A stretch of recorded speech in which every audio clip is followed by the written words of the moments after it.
Revenge on my wife for me. I read this in a letter from my late son, Liam, who passed away suddenly, leaving behind a once happy marriage. Revenge on my wife for me. Those words were followed by an address I didn't recognize. Is this where Liam wants me to go?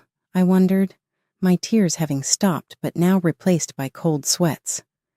I never imagined Liam using a word like revenge. He must have been pushed to his limits. What could I possibly find out there? Since the funeral, I had been cooped up at home, but I immediately rushed out, forgetting even to do my makeup. But right now, that didn't matter. I wanted to honor my beloved son's last wish. Driven by a single purpose, I hurried to the address written in Liam's letter. The place he directed me to was a rental storage facility a bit away from my home. Among the rows of storage units, I found the one numbered in the letter. Inserting a thin, small key that was attached to the letter into the lock, I opened the door. The small room, about the size of a half-bedroom, was dimly lit and slightly musty despite it being daytime. When I pressed the switch for the fluorescent light next to the door, the exposed bulb buzzed to life, illuminating the room. "What is this?" I exclaimed, feeling an instinctive fear that made my whole body tremble. My name is Amelia Williams. I'm a 54-year-old part-time employee. It's been 20 years since I lost my beloved husband. He had mentioned feeling a bit unwell, and not long after, he passed away. His death was so sudden and unbelievable, I still find it hard to accept. He wasn't suffering from any serious illness, and had always been diligent about his annual health checkups. Yet, despite this, he left me and our son Liam behind. After my husband's death, Liam and I lived together. At that time, Liam was just in elementary school and seemed unable to accept his father's sudden passing more than I could. My in-laws also started visiting frequently to take care of Liam. It seemed as if Liam was desperately trying to hide the loneliness of not having his father around. Responding to our grief, he even encouraged me when I would frequently panic. "Mom, it's okay because I'm here." His young voice still echoes in my ears. After losing my husband, I started working part-time to raise Liam, trying to forget the sadness amidst the daily busyness. Liam never complained, even though I was often busy and away from home. He must have felt lonely too, but he never said a word and continued to encourage me. In response to Liam's support, I gradually overcame my sadness. As time passed in middle and high school, Liam started working part-time, helping with the household finances. He did this to avoid putting too much strain on me. Balancing work and his studies, he was a good student, and at parent-teacher meetings, his teachers would praise him so much that it almost embarrassed me. Despite losing his father, I am grateful every day for how wonderfully he has grown up. After graduating high school, Liam started working right away. He had the grades to aim for any university, but I think he considered my situation. "I'm tired of studying," he said, and began working at a small local factory. Liam, always smart, learned his job quickly and was well liked at the factory. Despite the challenges of physical labor, his days seemed fulfilling. A few years passed, and Liam found a girlfriend. He used to stay in on his days off, but then he started going out almost every weekend. As a mother, I felt a bit lonely, but I was also relieved that my son at that age had a girlfriend. Above all, Liam seemed happy, which made me happy. He had always been considerate of me, continually supporting me. Now I wanted him to think about his own happiness. I watched over his relationship from a distance. When Liam turned 27, he decided to get married. His fiancée was a woman 2 years his senior named Chloe. When they got engaged, Chloe came with Liam to meet me. Compared to the rather reserved Liam, Chloe was a striking beauty with distinct facial features. I was surprised not only that Liam brought home such a woman, but also that they met at a drinking party. I was taken aback by this unknown side of my son, whom I had doted on, but I had no bad impression of Chloe. She worked in sales at a cosmetics company. I learned, perhaps because of her job, she was good at conversation, and our first meeting ended in a pleasant atmosphere. Soon after, they had their wedding, and Liam moved out to live apart from me. "Mom, are you sure you'll be okay alone?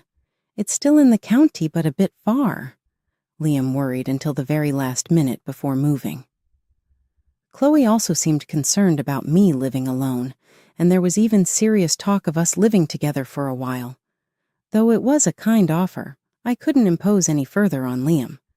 I graciously declined their kind intentions and celebrated their new life together. Even after that, Liam frequently visited me, but I noticed he was getting thinner. He had chosen to change jobs to be closer to Chloe's company, but it seemed to be quite tough for him. Unlike the small factory he was used to, Liam had chosen a sales job, and apparently the stress had caused him to lose his appetite. "You've lost weight again, haven't you? It's good to work hard, but it's serious if you ruin your health, you know."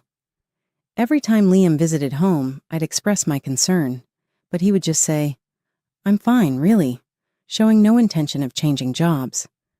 Initially, I assumed his stress was due to the unfamiliar job, but it took me a while to realize that this wasn't the only thing troubling him. I've told him, but he won't listen. Maybe Chloe could talk to him. He can be so stubborn, I thought. 3 years into Liam and Chloe's marriage, as Liam turned 30, his complexion worsened, and he seemed on the verge of physical exhaustion. I often asked him, "Why not change jobs instead of overworking yourself?" But he stubbornly refused. Perhaps it was his sense of responsibility from being married to Chloe that made Liam feel he couldn't just quit his job now. Seeing this, I contacted Chloe, asking her to encourage Liam to consider a job change. Chloe seemed worried about Liam getting thinner day by day and tearfully apologized to me, saying it was her fault. "Chloe, you're not to blame. Liam has always been a hard worker and tends to push himself too hard, but he might listen more readily to you than to me," I said. Honestly, I had been feeling somewhat irritated with Chloe for not doing anything about Liam's deteriorating health since their marriage. Despite my repeated requests for her to take care of him, she did nothing but apologize. Yet, I couldn't blame her outright, so all I could do was watch as Liam's health declined. Days passed since I contacted Chloe, but there was no sign of any response from her. She must know how worried I am. Wouldn't it be normal to at least get in touch? Concerned about Liam, I found myself getting irritated over small things. I decided to calm myself and took the initiative to contact her. "Hi, Chloe. Have you talked to Liam since our last conversation?" I carefully chose my words as I asked Chloe. Then, after a moment's pause, an unbelievable response came. No, it wasn't words.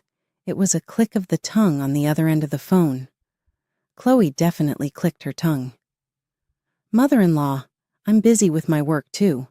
I'm keeping a close eye on Liam's health. Aren't you being a bit overprotective? If he says he's fine, then he must be fine," Chloe said, sounding irritated as she rushed through her words. It wasn't the tone of voice I knew from Chloe, but it was unmistakably her. Had she been pretending all this time? As I was left speechless, Chloe seemed to regain some composure and continued, "I'm sorry. I'm just worried and getting irritated too." Chloe tried to cover it up, but my wariness towards her didn't fade. For the first time, I thought of Chloe as a potential danger. If things continued this way, Liam might be in danger. A bad feeling crossed my mind, but as long as Liam himself didn't say anything, I couldn't interfere in matters involving Chloe. Liam was due to visit in a few days, and I thought I should ask him more firmly then. Could he be troubled by something other than work? Perhaps there were serious issues in his marital life. Maybe, as Chloe suggested, I was being a bit overprotective, but it should be okay to talk when he visited. To listen, I managed to hide my restless feelings and waited for the day Liam would come. But my judgment was wrong. It's a decision I would regret for the rest of my life. It happened suddenly, Is this Mrs. Williams, mother of Liam Williams? The sudden call from the police gripped my heart with pain. A dreadful premonition shot through me, and I felt like I was about to faint. It couldn't be. Even before the officer could state their business, my mind was racing with the worst possible scenarios, desperately trying to deny them, but feeling a sense of resignation too. I didn't want to hear any more. Fighting the urge to hang up, I nodded. As expected, it was the news of Liam's death. Liam had taken his own life. "Please stay calm," I heard repeatedly, but I dropped the phone, forgetting even to cry. I stood there, dazed for a while. Why, Liam? Over and over again, like a broken person, I kept calling out Liam's name. How much time had passed? The sound of the front door being pounded on snapped me back to reality. Worried about the broken call, several police officers had come to check on me. I crawled to the front door and opened it. Seeing the officers standing there with pained expressions, I finally broke down and cried. A female officer accompanying them embraced me, crying together. Ah, this was reality. Liam was gone, and with that, I lost my beloved son. Overwhelmed with grief, I barely remember anything about the funeral. I even forgot my anger towards Chloe, focusing only on what needed to be done. There was so much I wanted to say, to talk about, but at that time, I couldn't. The police, seeing my state, decided to postpone their questioning. They planned to talk to Chloe in the meantime, but I doubted she would reveal anything. My intuition told me that Chloe was the reason Liam was driven to despair. Why didn't I contact Liam right away? Why didn't I go to him immediately? My heart was flooded with regrets, and for a while I couldn't even speak. During this time, I received a letter. My hands trembled as I saw the sender's name. It was Liam's. The handwriting was unmistakably his. Liam should have passed away 13 days ago. Panicking, I hurried back to my room and opened the envelope. Tears flowed naturally as I embraced the letter from Liam. It must have been a letter he wrote to me before his passing. With no suicide note and the real cause shrouded in darkness, I was scared to see its contents. Yet this letter might reveal what happened to Liam, the cause that had been eating away at him for years. As I cautiously opened the letter, it was filled with words of gratitude towards me. My body started shaking uncontrollably, and I couldn't stop sobbing. Why couldn't I have saved him? Why, oh why? The same questions kept repeating in my head. As I tried to put the letter back into the envelope with trembling hands, I noticed another piece of paper inside. What's this? When the folded paper was unfolded, it revealed unbelievable words written on it. "Take revenge on my wife for me," it read, followed by an unfamiliar address. Is this where Liam wants me to go? The tears had stopped, but cold sweat broke out. I couldn't imagine Liam ever using the word revenge. He must have been pushed to the edge. What could I possibly find out there? I had been cooped up at home since the funeral, but immediately rushed out. I was so absorbed that I even forgot to put on makeup. But now that didn't matter. I wanted to honor my dear son's last wish. With that sole purpose, I hurried to the address written in the letter. The place Liam specified in his letter was a rental storage facility a short distance from my home. Among the rows of storage units, I found the one numbered in the letter. I inserted a thin, small key that was attached to the letter into the lock and opened the door. The small room, about the size of a half-bedroom, was dimly lit and slightly musty despite it being daytime. When I pressed the switch next to the door, the exposed fluorescent light buzzed to life, illuminating the room. What is this? Inside, the room was slowly becoming brighter, revealing a desk with several photos placed haphazardly on it. Surrounding it were scattered pieces of notepaper, and the floor was littered with notebooks and empty plastic bottles. The scene was bizarre, and I couldn't believe that Liam had used this place. Liam, always meticulous about his personal space and belongings, couldn't have been responsible for this disarray. My body instinctively felt fear, trembling all over. I was about to see something I shouldn't. The scene before me was a clear warning. I closed my eyes and took a deep breath. Reluctantly, I focused on the photos on the desk where I saw Chloe, but she wasn't alone. Chloe was holding hands intimately with an unknown man. As I looked at the other photos, each one captured the two of them. These photos undoubtedly served as proof of infidelity. Though I had suspected it from the letter, Chloe was the cause of Liam's stress. While there might have been some stress from work, it was undoubtedly Chloe's fault that Liam took his life. Trembling, I frantically began to go through the notes and notebooks. The notebook was filled with small writing detailing the exact date and time when Chloe said specific things to Liam. It meticulously recorded the things Chloe had done to him. She called him useless. She hit him. The horrific nature of these accounts made my heart scream. Why didn't I notice? Why didn't Liam say anything to me? The more I thought, the more whys filled my mind. In addition to Liam's handwritten notes, there were also reports that he must have commissioned from someone else. The photos seemed to be the result of a private investigation into Chloe's infidelity. I also found several USB drives in an envelope on the desk. I packed them into my bag and closed the storage unit door. Staying any longer felt like it would drive me insane. The place was swirling with Liam's resentment. Even I, as his mother, was mercilessly assaulted by it. "I'm sorry, Liam," I whispered. Filled with hatred for Chloe, who had changed my son so drastically, I resolved to seek revenge. Why did Liam have to endure this? Why didn't he seek help from anyone? I vowed to find answers and avenge Liam's unresolved grievances. Back home, I delved into the cruel treatment and evidence of Chloe's infidelity that Liam had left behind.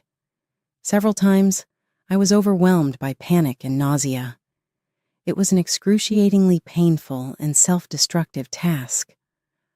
Waves of regret for not being able to do anything overwhelmed me, and I couldn't stop my tears. Even if I fulfilled my revenge, Liam wouldn't come back. But I couldn't just stand still. I forced myself to think about what to do with the evidence Liam had left. The police would soon come to inquire. Should I hand these over? No, that seemed too lenient.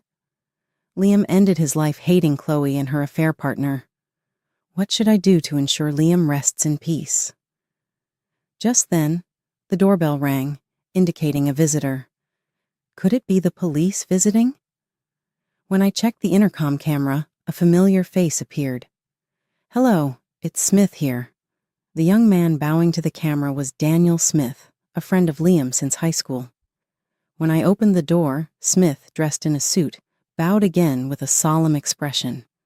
I invited him in, and he asked to pay respects at Liam's altar, so I led him to the prayer room. Smith took some offerings out of his bag and sat in front of the altar.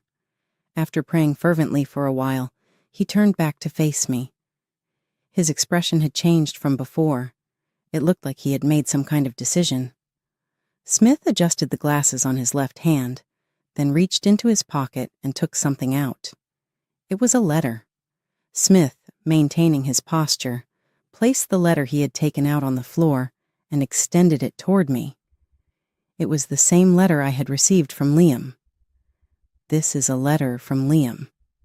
I understand you've received one as well," he said. Liam had sent a letter asking for revenge against Chloe, not only to me, his mother, but also to Smith. As his mother, it's one thing for me to be involved, but I can't drag Smith, an outsider, into this. It pained me to deny Liam's wish, but I expressed this to Smith. However, Smith rejected that idea. Even if it's about revenge, I have no intention of doing anything illegal. I'm sure Liam wouldn't have wanted that, he said directly to me, making me realize something. Right. What was I thinking? Shocked by Liam's loss, I was swayed by the word revenge. I had no clear plan, and being alone, I might have done something drastic. Did Liam consider this and also leave a letter for Smith? I gave you one at the funeral, but here it is again, Smith said, pulling out a business card case from his pocket.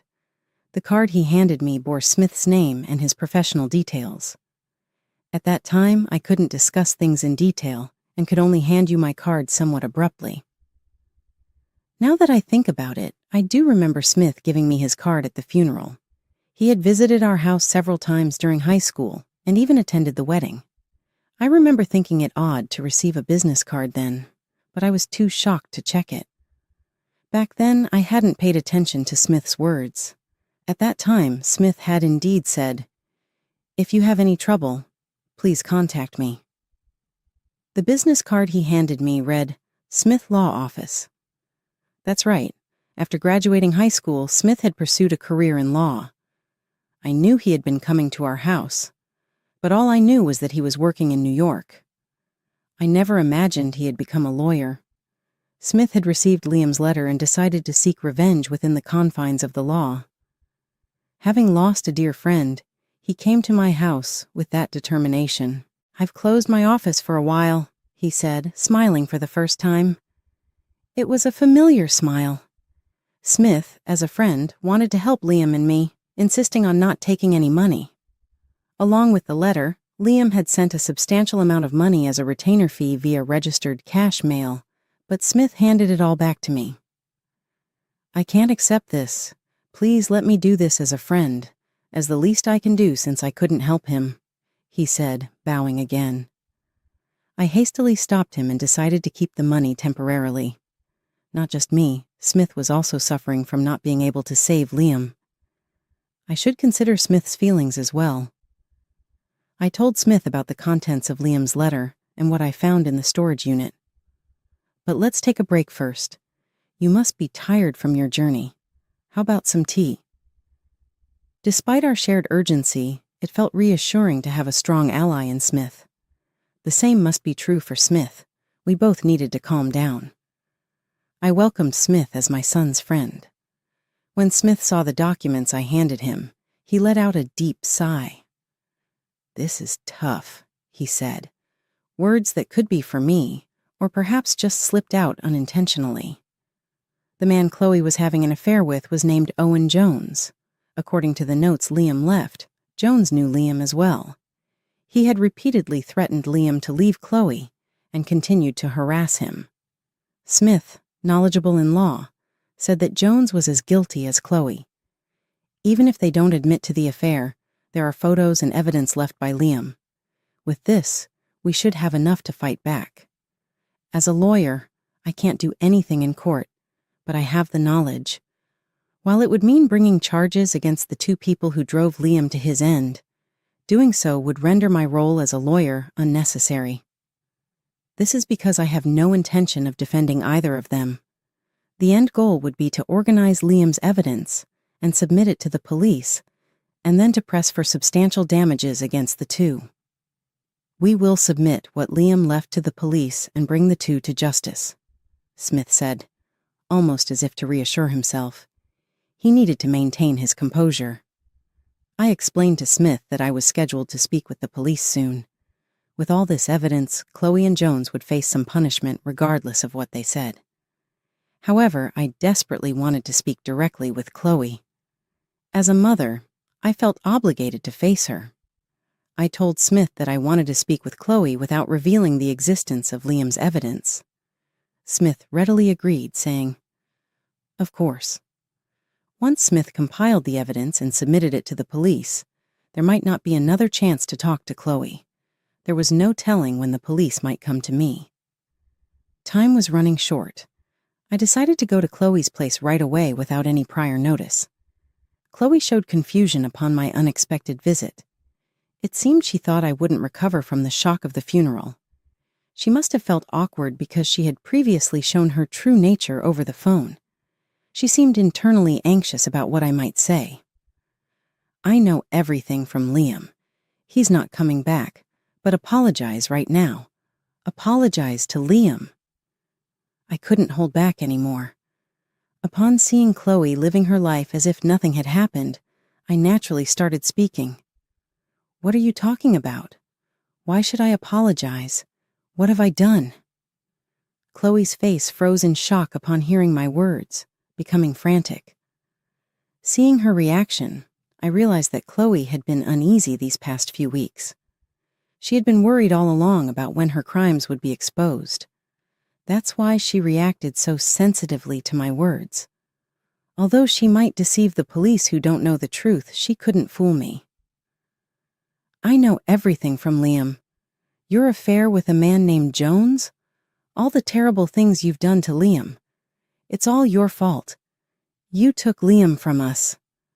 I chose my words deliberately and threw them at Chloe. As expected, she became even more agitated. I don't know. I haven't done anything." Chloe covered her ears and shook her head in denial. Her psyche was already broken, and my visit completely shattered it. She collapsed, repeating while crying, I'm sorry. I regretted not realizing sooner. If I had been stronger, perhaps Chloe would have changed her behavior towards Liam. It's frustrating to think that such a person continued to torment Liam. I contacted Smith and explained what had happened. Smith chose to explain everything to the police right there. He seemed surprised that the resolution came so quickly, not expecting Chloe to admit her guilt. I thought Chloe would resist more and never admit her guilt, but the outcome was anticlimactic. Later, I learned that Chloe never imagined Liam would take his own life. Chloe thought by harassing him, Liam would initiate the divorce without any proof of her affair. She wouldn't have to pay alimony and had no intention of admitting to the affair. She planned to claim that Jones was just a friend. It was a crazy plan, but both of them thought it would work. Liam didn't consult anyone and didn't file a lawsuit based on the evidence he collected because he still loved Chloe. He hoped she would repent and cut ties with Jones, but he must have realized his wish would never come true. Liam could have taken revenge himself, but he was too distraught to make a rational decision. He couldn't bring himself to sue Chloe. Unaware of Liam's kindness, Chloe continued to push him to the edge.